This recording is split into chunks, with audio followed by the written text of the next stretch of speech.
Good day. Welcome to another episode of the Audible Local Ledger Reads to the Blind podcast.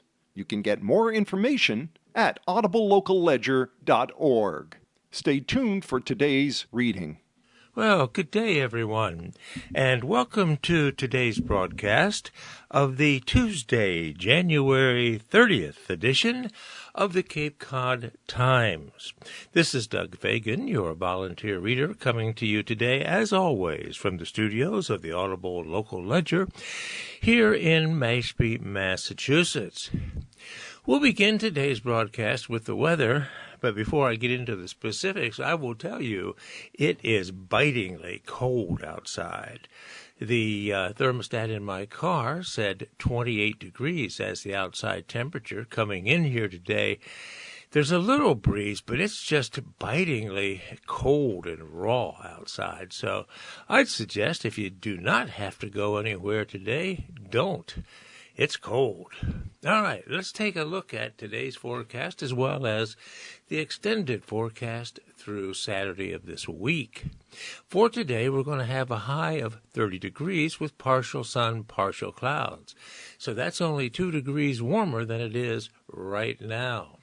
So tonight, we're going to have an overnight low of 21 degrees. Again, very cold, mostly cloudy.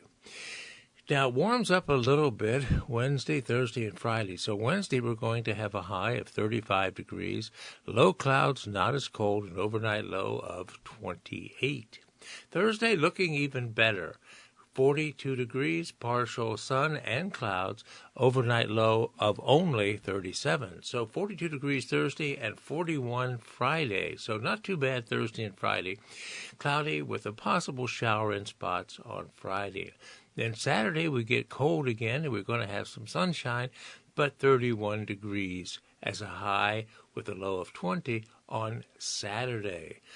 So, pretty cold for today and tomorrow. Thursday and Friday are your best days to kind of get out and about, at least temperature-wise.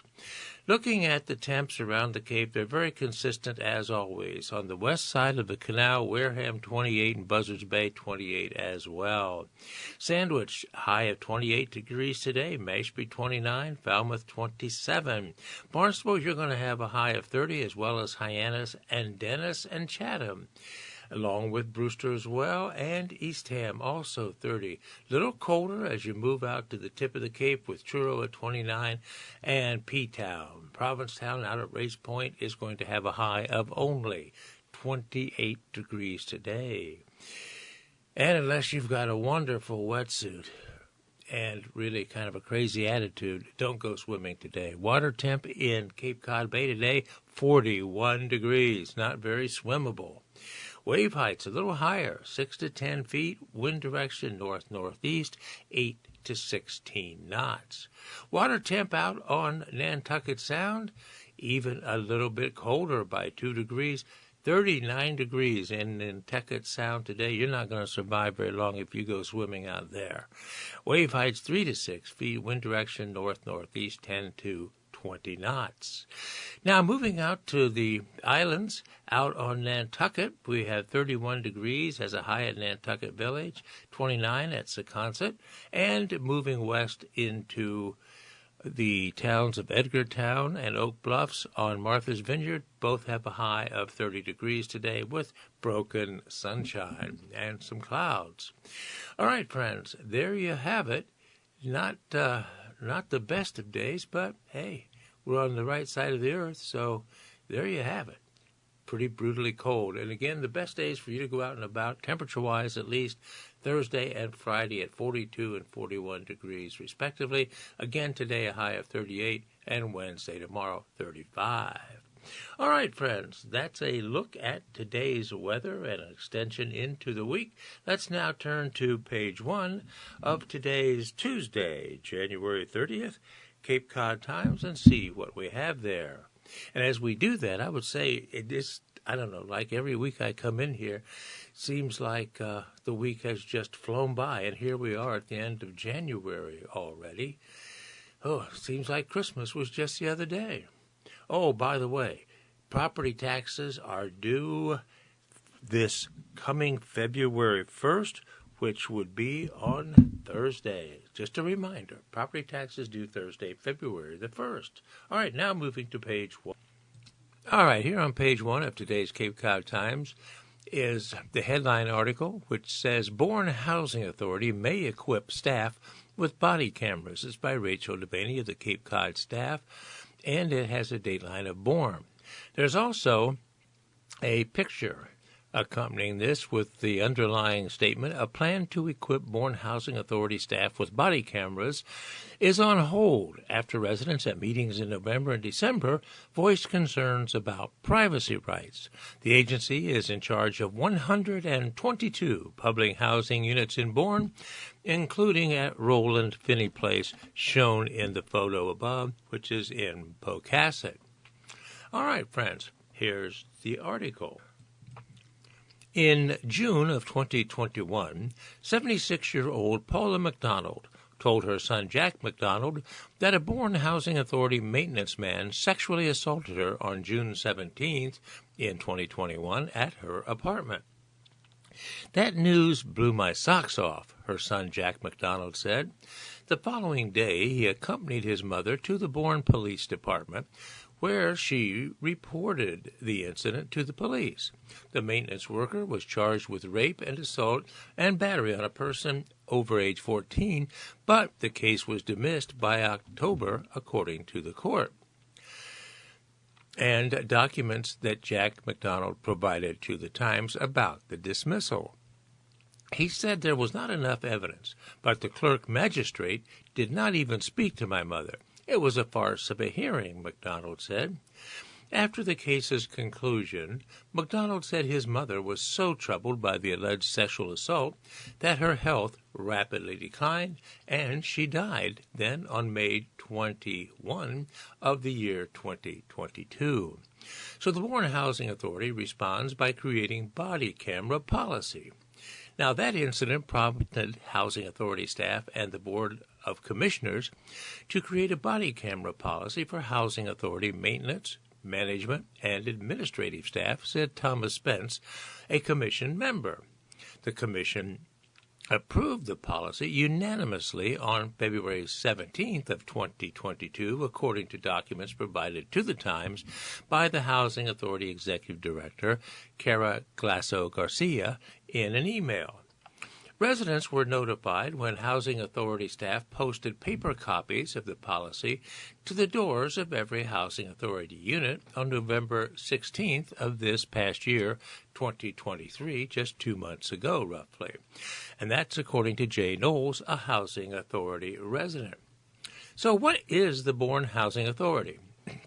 Well, the Bourne Housing Authority, according to its website, provides safe, decent, and affordable housing for senior citizens, families, and people with special needs. It oversees 4 properties in Bourne, Pocasset, and Buzzards Bay. The authority operates under guidelines from the State Executive Office of Housing and Livable Communities and the U.S. Department of Housing and Urban Development. There are 66 that's state-aided public housing units, and 56 federal public housing units that fall under the Housing Authority's jurisdiction, that according to Noah Bombard, Director of Communications for the Executive Office of Housing and Livable Communities. The 5-member commission makes policy decisions and oversees the Housing Authority. 4 members are elected, and the state appoints the 5th member to the commission. So no cameras yet, as residents voice privacy concerns. While the policy was scheduled to take effect January 1st of this year, Glasso Garcia said it was postponed. Glasso Garcia declined to comment any further. The mandatory policy was halted, said Spence, because several Housing Authority residents did voice concerns about privacy rights at a series of commission meetings in November and December of this past year. Knowles spoke to the Times at his apartment and said the policy is an invasion of his privacy. The Housing Authority and the board have overstepped their authority, said Knowles. This is illegal surveillance, at least according to him. The policy, said Kevin O'Connor, or Kevin Connor, that is, press secretary for the State Executive Office of Housing and Livable Communities, is unusual. It's unique, that policy is, he said. I'm not sure there are any other state housing authorities that are pursuing such a particular policy as this. Another complaint reported to Bourne Police. Well, while Jack McDonald admits he has no proof that his mother was actually sexually assaulted, he said he, quote, believes his mother, end quote. The case, he said, was not thoroughly investigated by the Bourne Police, which he thinks could have influenced the clerk magistrate's decision not to prosecute the maintenance worker involved in the alleged assault. They didn't ask any descriptive questions, and we never heard from them again, McDonald said, referring to the police. Chief of Police Brandon Essop told the Times in a telephone interview that he's aware of a sexual assault case that resulted in a magistrate hearing at Falmouth District Court in 2021. Chief Essop couldn't confirm any details about the case or the suspect because sexual assault investigations are private according to state law, he said. A clerk at Falmouth District Court declined to comment about the case, again citing privacy for the victim. After media outlets requested information about sexual assault cases occurring within housing authority units, Essop said he asked detectives to figure out if any other housing authority residents made calls for service between 2021 and 2022. Police did flag 2 calls, including the 2021 case that involved the magistrate hearing, said Essop. The same suspect was named in both calls, he said. The second call, did not result in any criminal charges because the victim did not respond to officers after multiple attempts to gain additional information, said Essop. The man charged in assault appears to remain employed at the Bourne Housing Authority, while the man charged with Paula McDonald's assault continues to be employed by the Housing Authority, according to their website. Spence said he's unaware of any additional allegations against the worker in question, but said he did not believe Paula McDonald's allegations. He, the maintenance worker, and his family went through hell for something he did not do, Spence said. Kathleen Durant, a commission member and housing authority resident, said the commission never considered firing the accused employee and said Paula McDonald's accusations were hurtful. It ruined his reputation, that being the maintenance worker, she said.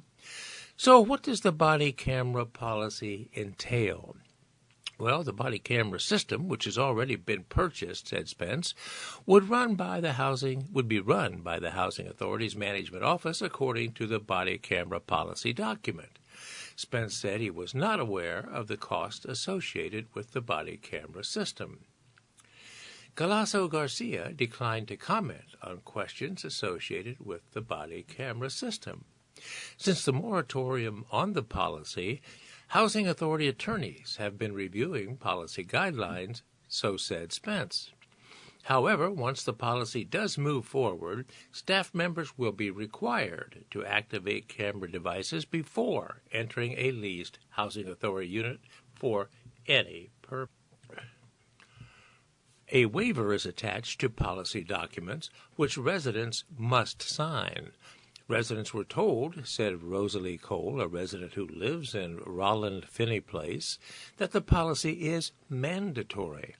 If residents refuse to sign the waiver, they will be required to step outside their apartment and remain in the hallway until any work orders are completed.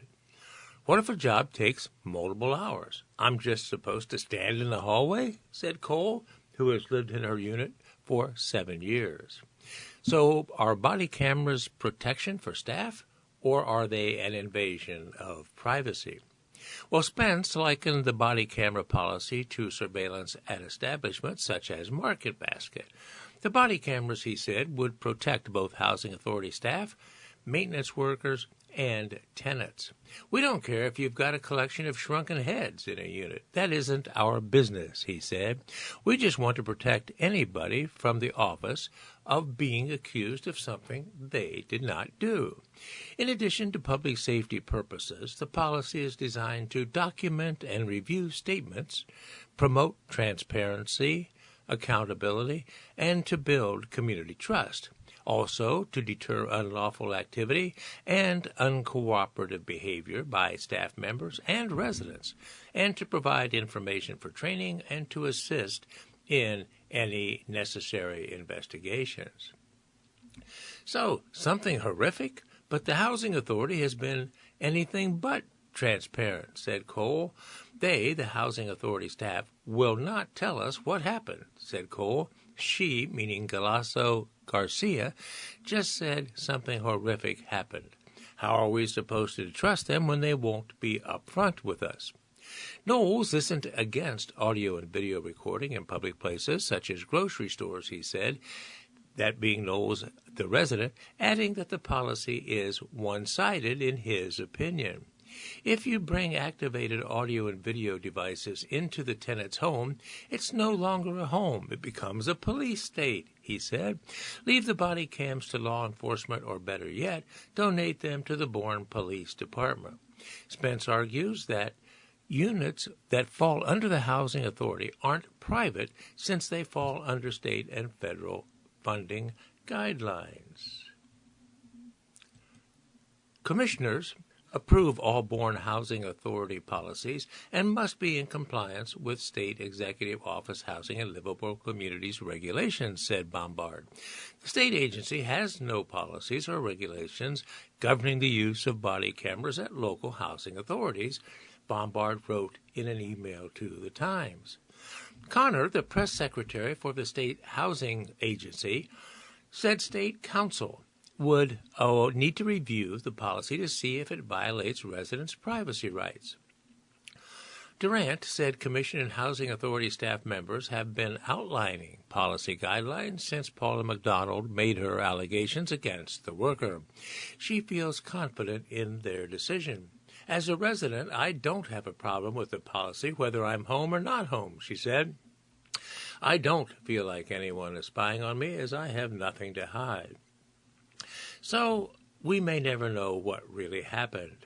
Jack McDonald doesn't feel one way or another about body cameras, but he's concerned that those who are speaking up about alleged sexual assault, as did his mother, at the hands of Housing Authority staff, are not being heard. Until the time of her death, he said, his mother remained terrified of being assaulted again. My mother was not a perfect resident, but she had to continue to live in her apartment, and that guy had a key to everything, Jack said. We may never know what really happened, but victims do need support and help.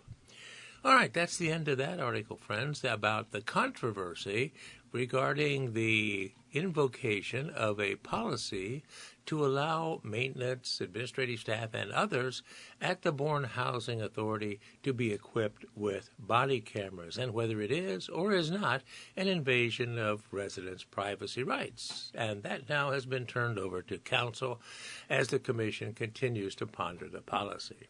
All right, that is the only article of local or regional interest on page 1, so let's move now to the Cape and Islands page on page 3 to see what, if any, local articles exist there.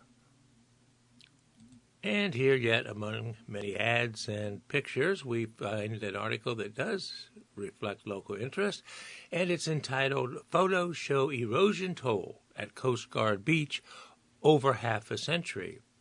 This article is by Eric Williams of the Cape Cod Times staff, and here it is. It's also accompanied by a picture, and underlying that picture it says Coast Guard Beach, shown in the photo, and Nauset Light Beach in Eastham typically see erosion due to longshore sediment transport and the creation of parabolic dunes, according to Lindsay French, a Cape Cod National Seashore visual information specialist. It's part of the normal erosion cycle, but as storms grow more intense, more damage can certainly occur, said French. So, back to the article. Erosion has a finicky appetite on Cape Cod. Sometimes it's a series of hard-to-notice nibbles over the years, and sometimes when storms kick up, it can devour large chunks of terrain in a very few hours. It can be tricky to keep track of how things have changed over the years. But when images of an area are compared over time, it's easy to see just how hungry erosion can be. The Cape Cod National Seashore recently posted a pair of images on their Facebook page that offer a breathtaking look at how erosion has affected particularly Coast Guard Beach in Eastham. The earlier postcard image, drawn from the 1960s, is part of the Eastham Historical Society collection. It shows a landscape that includes a large parking lot south of the former Coast Guard building and a sizable green lawn between the building and the sea. This is juxtaposed with an aerial National Park Service image from the year 2014, roughly 50 years after the first image was being examined. The parking lot is gone, and the former Coast Guard building is much closer to the ocean. Lindsay French, visual information specialist at the seashore, helped put the changes into perspective in an email to the Cape Cod Times.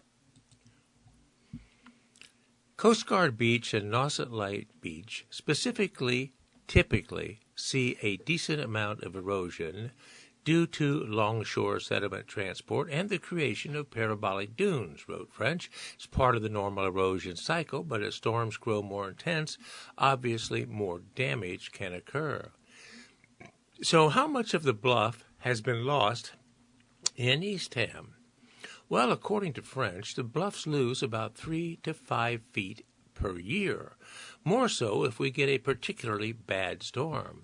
For example, in the recent January 14th and 15th, 2024 storm, those bluffs, that's just a couple weeks ago, those bluffs saw several feet of loss in that one weather event alone.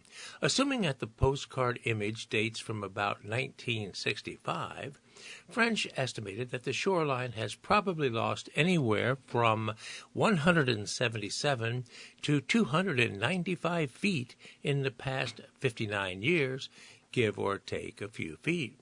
France also noted that the legendary storm known as the Blizzard of 1978 took out a much larger than average chunk of the landscape at Coast Guard Beach.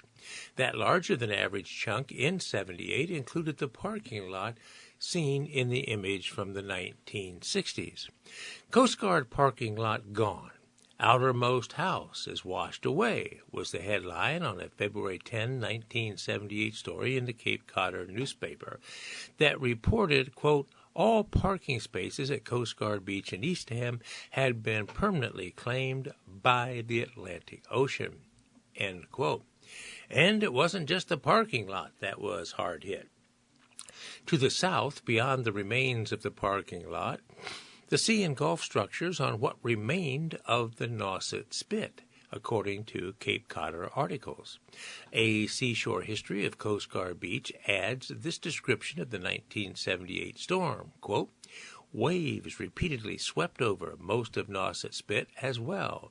In the process, 4 houses were destroyed, including the outermost house, made famous by Henry Beston's book of the same name, end quote. The dramatic changes that have occurred over a few decades may make you wonder about the geological future of the Cape. It may be best not to look too far ahead and thus enjoy what we have now. According to a geologic history of Cape Cod produced by the U.S. Department of the Interior and the U.S. Geological Survey, quote, at some distant time, not for many generations, however, Cape Cod will be nothing more than a few low sandy islands surrounded by shoals, end quote. Well, that's a little intimidating, to say the least, especially for those of us who currently live here. Anyhow, there's that article that shows you about the erosion, specifically at Cape Cod Coast Guard Beach over the last half a century. All right, let's move on. Before tackling our next article, let's first take a look at the most recent lottery results here in Massachusetts and across the country. The Mega Millions drawing, the jackpot is up to $311 million, obviously meaning no one has recently won that. Also, Powerball is up to $188 million, again implying that no one has recently won that jackpot. So let's take a look at some of the winning numbers. First, taking a look at the numbers game for yesterday. The midday drawing numbers were these: 2973. Again, midday numbers for yesterday, 2973. In the evening drawing for the numbers game, the numbers drawn there were 9396. 9396 for yesterday's evening drawing of the numbers game. For those of you playing Mass Cash, again yesterday, January 29th, those numbers were these: 5, 13, 20, 31, 34. 5, 13, 20, 31, 34 for Mass Cash. Powerball also drawn yesterday, and again, obviously no one won that pot. Here are those numbers: 39, 41, 43, 49, 64, and a Powerball number of 4.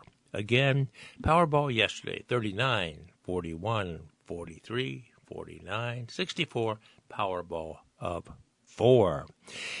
And last Friday, the 26th of January, the Mega Millions drawing was held for its most recent draw, and those numbers were these: 14, 31, 34, 50, 61, and a Mega Ball of 13.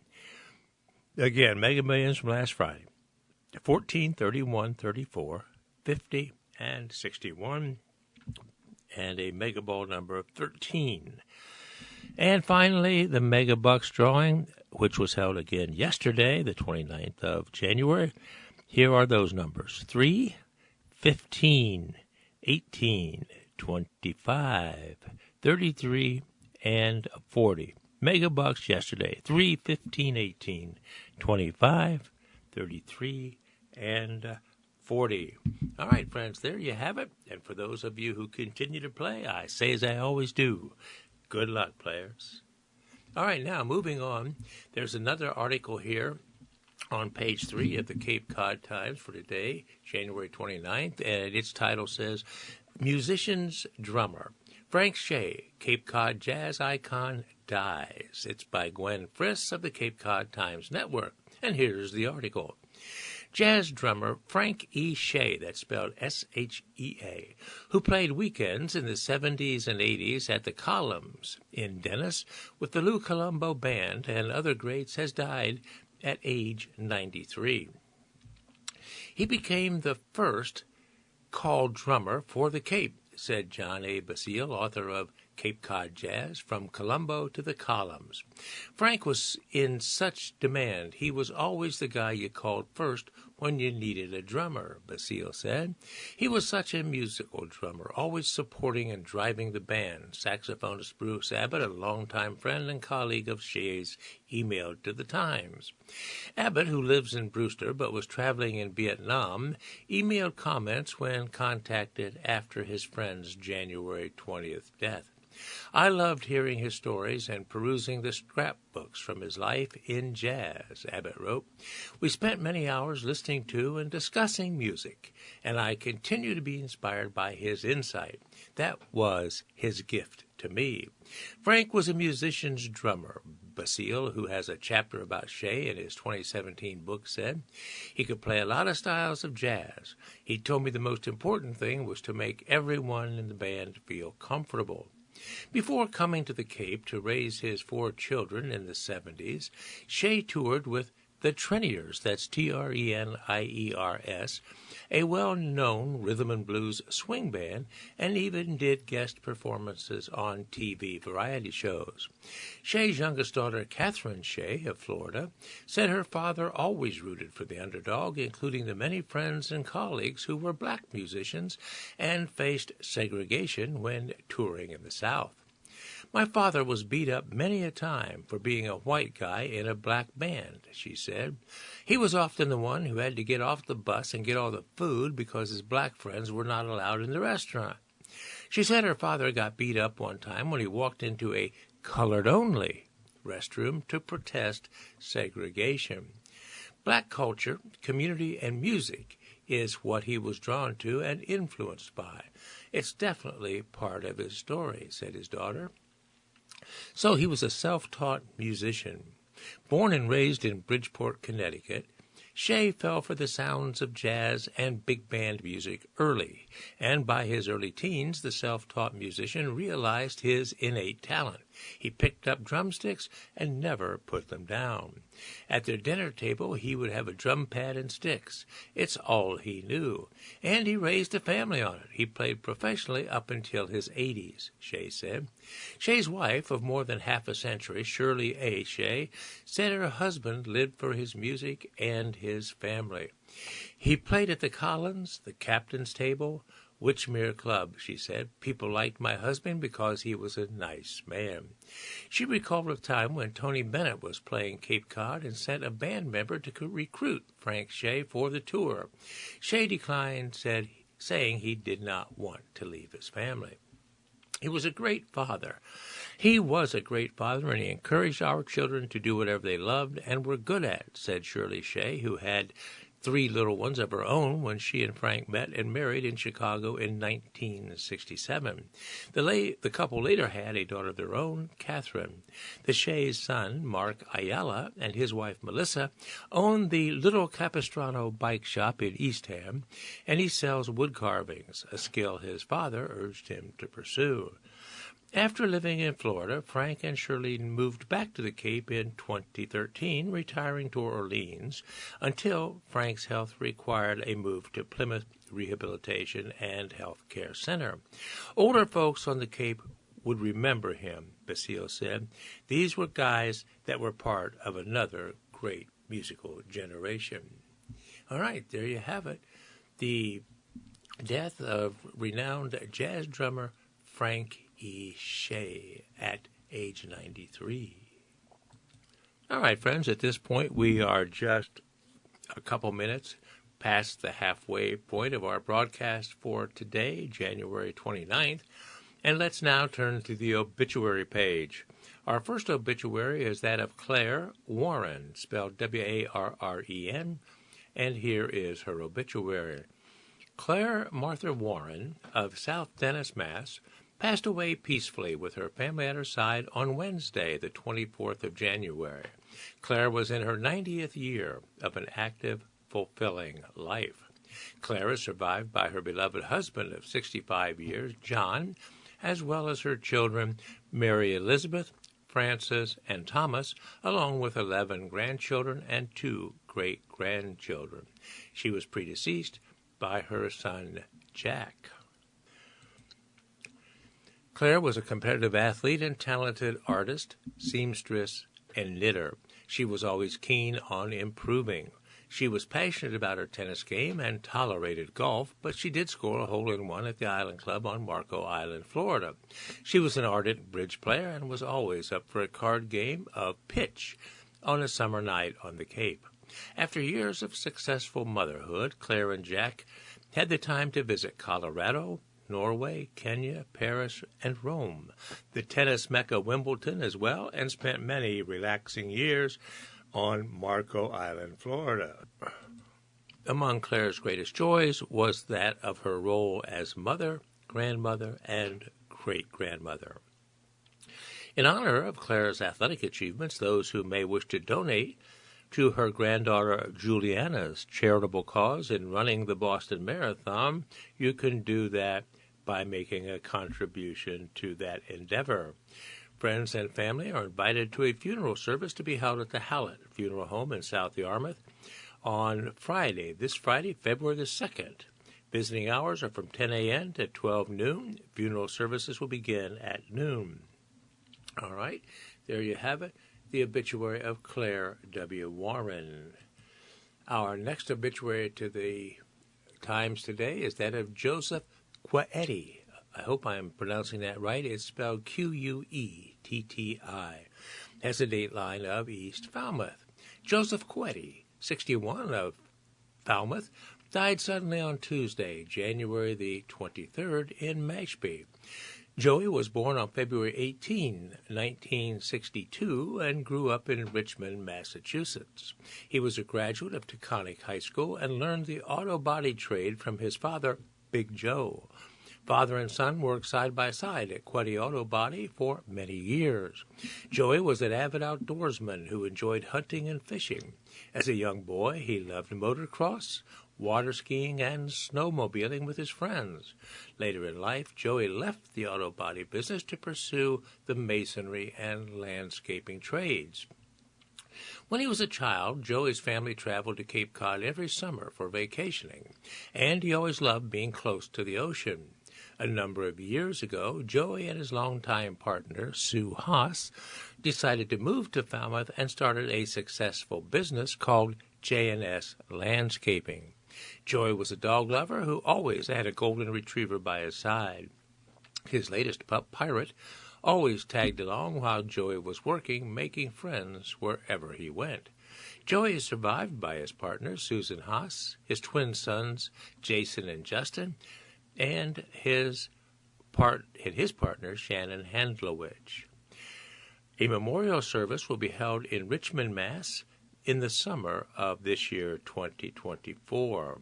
Memorial donations may be made to the Mashpee Fire and Rescue Department of Mashpee, 20 Frank Hicks Drive in Mashpee, or the Yankee Golden Retriever Rescue Fund, 110 Chapin Road in Hudson, Massachusetts. All right, there you have it. That is the obituary of Joseph Quetti of East Falmouth. And those appear to be our only two obituaries in today's. All right, now let's move to the lighter side. Well, sometimes the lighter side, sometimes it's a little emotional, sometimes very confusing. And that is a reference to the Ask Carolyn column, where, as most of you know, people from the outside write into Carolyn Hacks, H-A-X, seeking her advice on what they should do about their personal problems or issues. And this first article says, how should Dad talk to kids about a traumatic childhood? And here is the article. The first letter says, Dear Carolyn, my husband had a very traumatic childhood. His parents were abusive addicts who died violently. He grew up into a remarkable functioning adult, and he is a wonderful husband and dad. He has never told our kids, who are now 11 and 13, much about his past, but that only his parents had died early. Recently, he's been revealing a little more, but only in an abrupt, sarcastic way. For example, when our daughter incessantly complained about her bedroom, he finally responded, quote, At least you aren't in a homeless shelter like I was in the 8th grade, end quote. Daughter was understandably taken aback and asked me later if he was joking. Our son's your mom jokes end up in dark places too. I'm thinking that maybe it's time he shared more of his story with them. He's said he's willing, but he doesn't know how to actually talk about it. He's never wanted to invite pity or to scare the kids. And so it only comes out in these occasional snarky comments. Dark humor has always been one of his lifelines. Any advice for how to handle or to offer this information appropriately? Signed, In the Dark. And here's Carolyn's response. Yes, it's time. And yes, there's an easy entry into this topic. Now that your husband has snarked a hole in whatever image he created of his childhood for them. That comment I made the other day about being in a homeless shelter, I realized afterwards that it's time to share my story with you, he could say. Then he can give a simple declarative version of the event. I was in a shelter, for example, like I said, in 8th grade. That was just one of the many tough times in my childhood since my parents were addicts. Then he can connect them to now with a hopeful and pragmatic message, such as, I did X and Y to get where I am now, and Z helped me too, for which I am thankful. And then he can share his decision process on talking about it. For example, I've kept an eye out for you your whole lives for the right time to tell you this, and now seemed right. Maybe it is the time. Then he can invite them to ask questions. This is how kids let adults know what they're ready to hear and process. It's not a perfect system, but it does allow them to drive the conversation with their own age-informed curiosity. It's important, though, to make it clear that you and their dad want them to ask questions, even the uncomfortable ones. Kids who do not understand something fully or who aren't ready yet often follow bizarre paths of their own conjured logic to some pretty wild conclusions. Encouraging transparency is your best chance at keeping them on a factual path. For questions you and he aren't prepared to answer, just respond, I need to think about that before I answer that question. I will bring it up again when I'm ready. Just make sure you keep that promise, because you lose precious credibility if you say later as a dodge. If you ultimately decide not to answer, then I'm just not comfortable talking about that is something that could be said even days later. It's both respectful of and excellent modeling for your kids. A therapist can help you prepare for this and see you through it if necessary. Well, that's interesting. And somewhat, for a change, pretty good logic and seemingly an excellent response to a rather interesting question and dilemma. So kudos to Carolyn for that. All right, now we're moving. All right, friends, having exhausted the articles relative to local and regional or state interest, let's take a look now at some things that are affecting us nationally. And this first article says, as a headline, attacks show troops risks in the Mideast. Over 40,000 U.S. personnel are stationed in the region, and this is a USA Today article, and here it is. President Joe Biden's vow to swiftly respond to the weekend's drone attack that killed 3 U.S. troops and injured 34 others highlights more than just the harsh reality that violence has spread across the Middle East among and amidst the war in Gaza. It also spotlights the risk faced by more than 40,000 U.S. troops deployed at multiple Mideast locations, as well as in many more parts of the world than Americans may even know about. Biden accused, quote, radical Iran-backed militants, end quote, in Iraq and Syria for Saturday's attack on Tower 22, which is a U.S. military outpost in Jordan near the border with Syria. The Islamic resistance in Iraq claimed responsibility for the attack. The group is a loose coalition of militias supported by Iran that oppose U.S. support for Israel in the war in Gaza and American involvement in the region more broadly. Iran denies any involvement in the weekend drone attack on the U.S. troops. They were not the first U.S. military deaths in the region since Hamas's October 7 attack on Israel. 2 U.S. Navy SEALs went missing and are presumed dead following an operation on January 11 when they attempted to board a ship off the coast of Somalia, suspected of delivering Iranian weapons to Houthi rebels in Yemen. Other incidents have involved U.S. troops since October the 7th. Iran-aligned militias have attacked U.S. troops with rockets, missiles, and drones more than 150 times since the start of the Israel-Hamas war, according to the Pentagon. While Saturday's fatal incident marked the first time U.S. troops have actually been killed in one of these attacks, others have come fairly close to that dramatic end. To cite just a few, on October 18th, U.S. forces in Iraq were targeted in 2 separate drone attacks. One of the drones was intercepted but still exploded, causing minor injuries. A day later, U.S. forces in Syria suffered minor injuries in another drone attack. Later that same month, a drone penetrated U.S. air defenses and crashed into a barracks in Iraq housing American troops but failed to detonate. One U.S. service member did suffer a concussion in that attack. On Christmas Day last year, one U.S. service member was left in critical condition and 2 more were wounded in a drone attack in Iraq.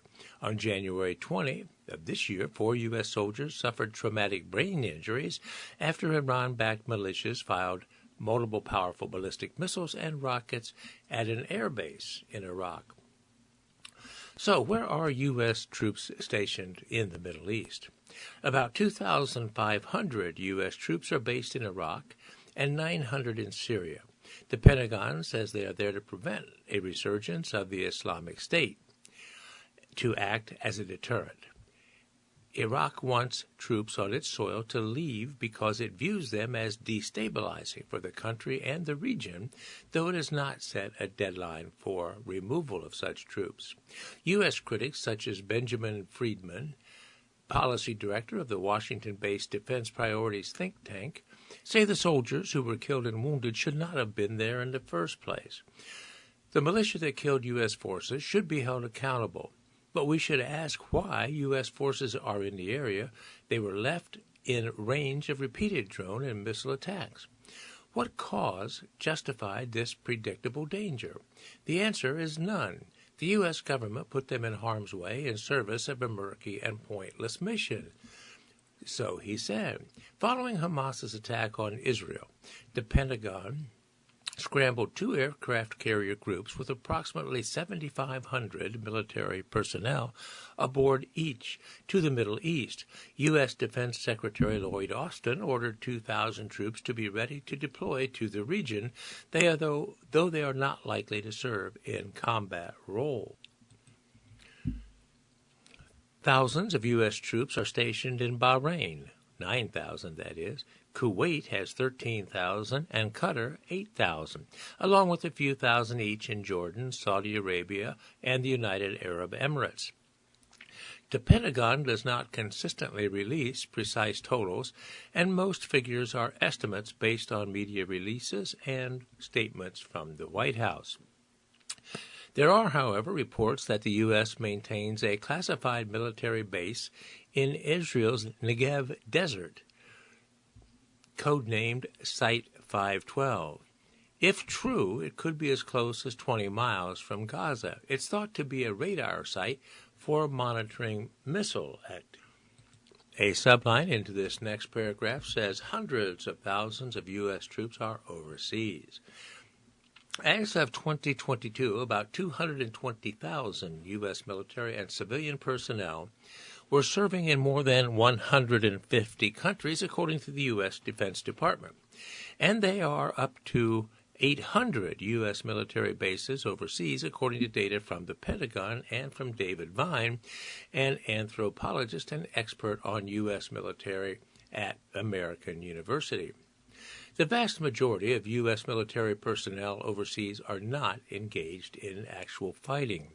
In Germany, about 45,000 Americans go to work each day around the Kaiserslautern military community, a network of U.S. Army and Air Force bases that accommodate schools, housing complexes, dental clinics, hospitals, community centers, sports clubs, food courts, military police, and retail stores. About 60,000 American military and civilian personnel are stationed in Japan, and another 30,000 in South Korea. More than 6,000 U.S. military personnel are spread across Africa, that according to the Defense Department. Still, nearly a quarter century after the U.S. launched its response to 9/11, the Pentagon continues to pursue military actions in the Middle East and in many more parts of the world than Americans may realize, this according to data from research by the Costs of War Project at Brown University's Watson Institute. From 2021 to 2023, the first 3 years of the Biden administration, the U.S. military carried out counterterrorism operations in 78 countries. These globe-spanning operations saw U.S. troops engaged in direct combat launching drone attacks, patrolling borders, gathering intelligence, and training other nations' militaries. It makes U.S. forces vulnerable to attack and obviously increases the likelihood of the U.S. engaging in a much bigger offensive war, Brown researcher Stephanie Savell previously told USA Today. Okay, friends, there's an article about the deployment of troops throughout the Mideast and other parts of the world by the United States. This next article is from page 1 of today's January 29th Cape Cod Times.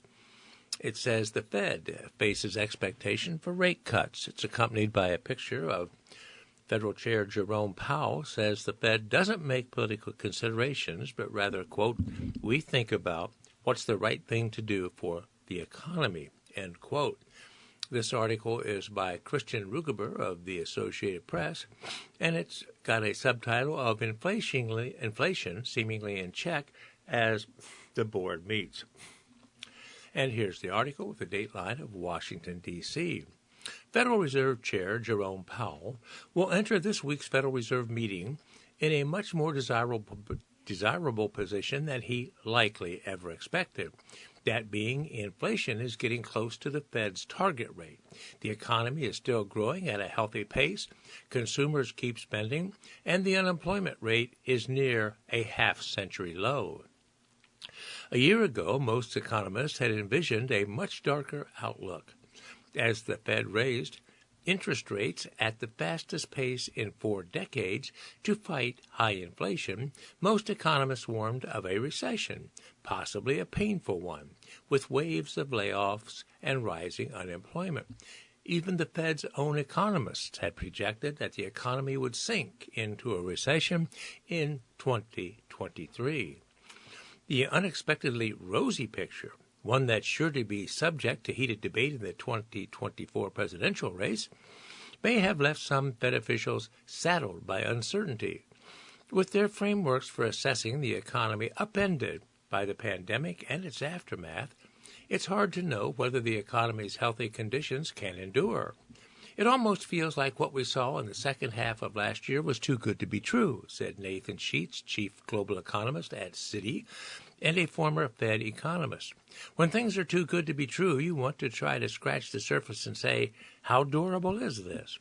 Well, some Fed officials have raised similar questions and expressed caution about their next move. When they last met in December, the Fed's 19 policymakers who participate in interest rate decisions said they expected to cut their benchmark rate 3 times this year. Yet the timing of those rate cuts, which would lead to lower borrowing costs, remains uncertain. Most economists say they expect the first rate cut to occur in May or June, though a cut at the Fed's March meeting is not off the table. The timing of rate cuts will almost certainly be the top issue at the Fed's 2-day meeting, which ends this Wednesday, that being tomorrow.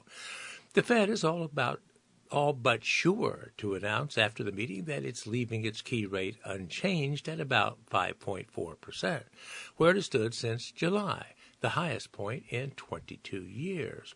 The Fed's consideration of rate cuts is taking place against an intensifying presidential campaign as President Joe Biden seeks re-election with the economy a polarizing issue. Rate cuts have the potential to provoke an attack from former President Donald Trump, who nominated Powell to be Fed chair but later publicly assailed him for raising rates during the Trump presidency and demanded that he lower them. At a news conference last month, Powell said, "We don't think about politics. We think about what's the right thing to do for the economy." On Wednesday, the Fed's policymakers could signal that they're close to cutting rates by adjusting the language in the statement they issue after each meeting. In December, the statement still suggested that the officials were willing to consider more rate increases. Removing or altering that language in next week's statement would signal that they're shifting to a new approach that based on rate cuts. The Fed's aggressive streak of 11 rate hikes beginning in March of 2022 was intended to tame inflation, which peaked in June of 2022, according to the central bank's preferred gauge at 7.1%. But data released last Friday showed that over the past 6 months, inflation has fallen all the way back to the Fed's 2% annual target level. In the past 3 months, year-over inflation that excludes volatile food and energy costs has dropped to just 1.5%. Yet, Fed officials are expected to wait for at least a few months to try to build confidence that inflation has been truly beaten before they actually start reducing interest rates. Christopher Waller, an influential member of the Fed's governing board, sounded a note of caution in a recent speech. Quote, "Inflation of 2% is our goal," he said, "but that goal cannot be achieved for just a moment in time. It must be sustained," end quote. Waller has previously referred to having been head-faked on inflation, on more than one occasion when initial government reports had indicated that inflation was falling. Subsequent revisions to the data showed that price increases actually remained high. It's possible that inflation could stay undesirably high, especially if the economy remains strong, which could cause the Fed to leave rates unchanged. Fed officials have said that as long as the economy stays healthy, they can take time before cutting rates. Average paychecks are still increasing about 4 to 4.5% annually, and apartment rental prices are still rising faster than they did before the pandemic. Officials expect rent prices to cool as a slew of new apartment buildings are completed, but that has yet to show up in the official data. And some prices in the service sector, such as for restaurant meals, are still accelerating. "We would argue we're not out of the woods yet," said Tiffany Wilding, a managing director and economist at PIMCO.